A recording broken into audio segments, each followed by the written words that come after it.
So, what is referred to as the third eye is, we always said Shiva will open his third eye and he can burn up the whole existence if he wants. You need to understand, this is a dialectical culture. You don't take these things literally, logically. You need to always read behind it.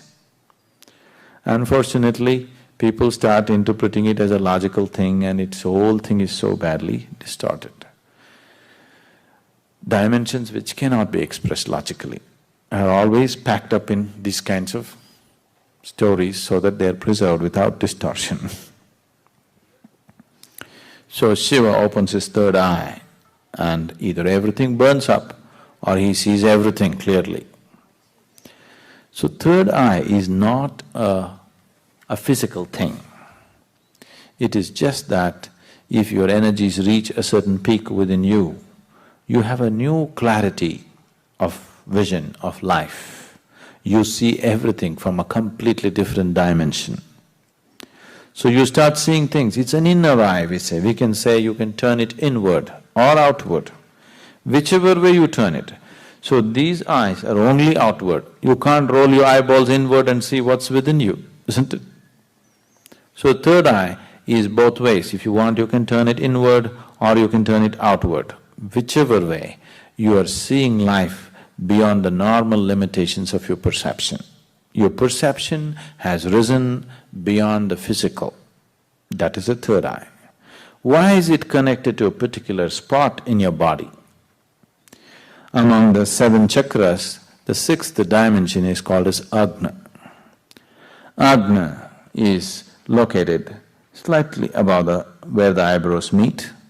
There are 3 dimensions attached to it.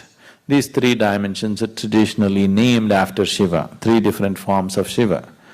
But these 3 are actual experiential points in the body, where if your energy moves to that point, your experience of life alters itself.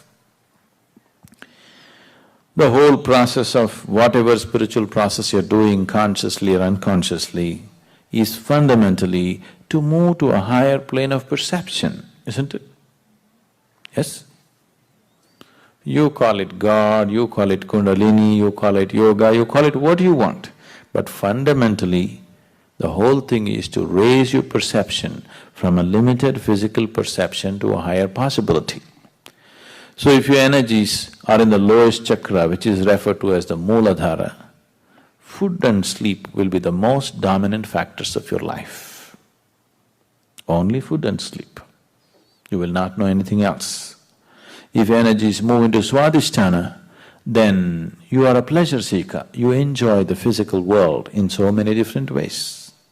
If your energies move into Manipuraka, then you are a doer in the world, you are an achiever.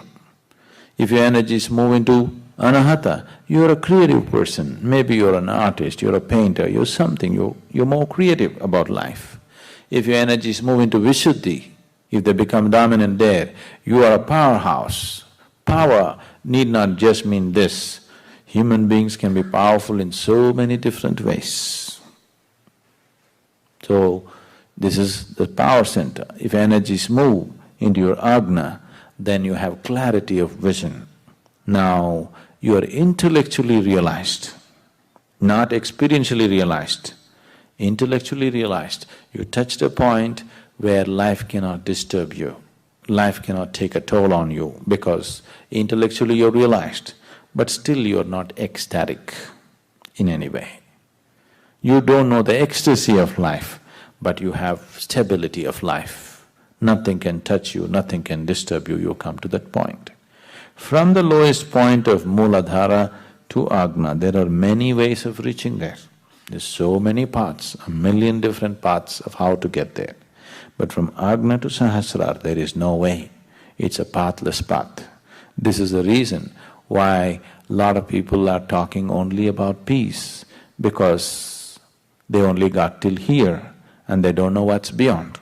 So they're assuming and concluding that that's all there is, because there is no particular path or method to get beyond. There are no particular methods or there are no methods.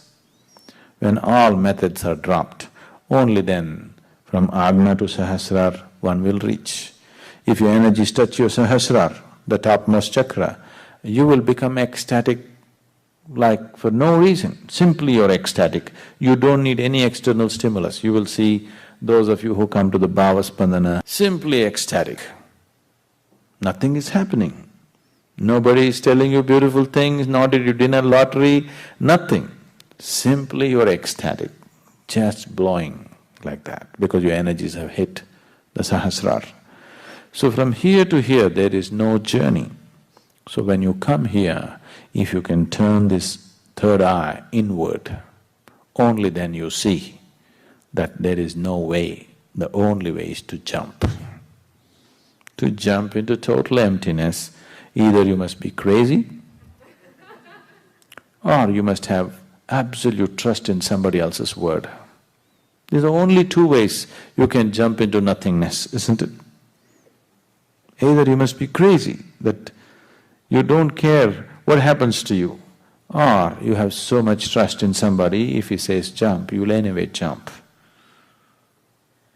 These are only two ways. So, the third eye is something that gives you a total clarity of how things are, how life processes. When I say life, don't think of life in terms of waking up in the morning, eating, going to the party, not that life. Fundamental life, life as you, life as an entity, life as a basis of existence right now. Once you have a clear vision of this, then the way you function and the way you conduct your life is very, very different. So once your third eye opens, it is not that this is going to split and open up, your perception has risen beyond the physical. You have started seeing that which is beyond the physical. You know, have you heard about those schools and they have them blind so that they develop this ability to do remote viewing and… No, those schools are fundamentally trying to develop the intuitive nature of the mind. But I am not talking about the mind when I say the third eye. See, mind is capable of fantastic things by itself. You have not explored even a small percentage of the mind's capabilities. Human beings have not explored even a very small capabilities of the mind. What they're trying to do by closing off the eyes for a certain period is to develop an intuitive mind. See, for example, a person who is visually handicapped, his sense of the other four senses are very high, isn't it? Have you noticed this? Their capability is so uncanny about how they hear things, how they know things just by the direction of the sound is so uncanny. So that is about heightening a certain aspect of the mind so that they become intuitive. That's a different dimension. If even in India, people who want to train in astrology, people who want to train in predicting other people's lives and things, they shut their eyes off for long periods so that they learn to use their mind in a particular way. When I say third eye, we are not talking about the mind at all. It doesn't involve the normal process of the mind. It's a different dimension by itself.